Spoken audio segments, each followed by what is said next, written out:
Open with Ben Rothenberg of New York Times. Ciao. How was your first day at the Australian Open and what the American did today? The first day was long. I had to Yes. get used to doing this again. I'm a little bit out of the rhythm since the US Open. So first one for 14, 15-hour day. I don't know how late I'll be here.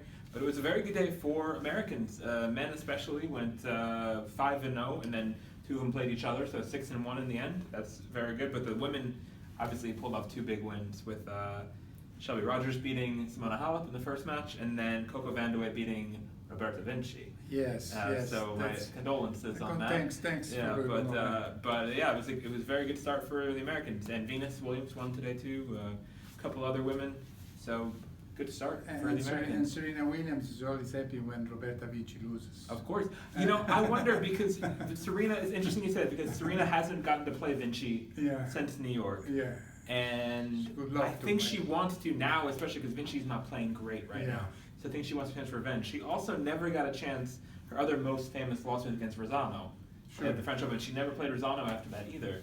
So I think that Serena, somewhere in her, is yearning for these revenge moments that she hasn't been able to get, and that's the luck of the draw. You don't get to pick your opponents, especially for that kind of thing. I mean, so it's luck. Anyway, we had 5 women seeded women who lost, and 3 men. But 3 men: Pui, Cuevas, and Ramos Vinolas. So I mean, not great stars. Well, but Pui though has made this quarterfinals of the last 2 Grand Slams. Yeah, so but he was injured. He was injured. But we're both very high on Sasha Bublik. Yeah, we like Sasha him Bublik much. is very good, and he's going to be a name to people to know. And he's got a big game. It's like a much better Benoit pair. It sort of looks like maybe his style. Hits all sorts of weird shots, but very rangy, fast, tall. He's going to be good, and he's got a big personality, which is people are going to have strong reactions to it, positive and negative. So it'll be interesting to see how that plays out. Yeah, it reminds me a little bit of the first Marat Safin. Yeah. I mean, you don't really can predict exactly what he's going to say, but it's fun. It's good. It's fun. And, the best quotes we had in the press conference, in my opinion, I don't know about you, were Ivan Izevich number 1, 2, and 3, Roddick number 4, 5, and 6. Roddick was good. Izevich was before my time, but Roddick, I got to the end of. Yeah, Roddick is missed in the press conference room for sure, and on tour. I mean, he had a couple of good years left, and he was one of the only people recently who retired maybe a little bit early, who maybe had 1 or 2 good years left. Okay, today then, after a British afternoon, a late afternoon with Murray beating Marchenko, we had a Swiss night. Yeah. Wawrinka and Federer. Wawrinka 5 sets, and he was so annoyed at a certain moment that he almost struck a ball in the lower part of Mr. Klitzen. Yeah, Mr. Kleeson almost became a castrato, I said was your word. That was a delicate moment for sure, but that was a tough match. And Kleeson is a very streaky player, so he can play good, he can play terrible. He can beat anybody, he can lose to anybody, and he was good today. Yeah. And so it was a very tight match, 6-4 in the 5th set for Wawrinka. I'll be very happy to escape that one. And not an easy draw next against Steve Johnson either, who's probably a better matchup for him.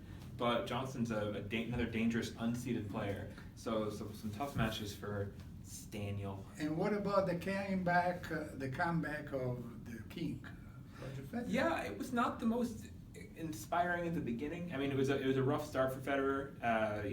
Going down an early break, coming back to win the first set, but then losing the second set.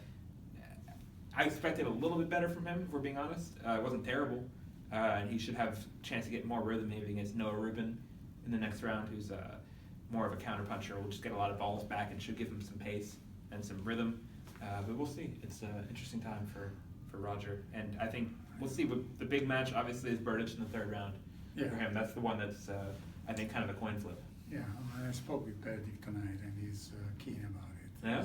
What did he say? Well, he says that, he was hoping that Federer would have long matches.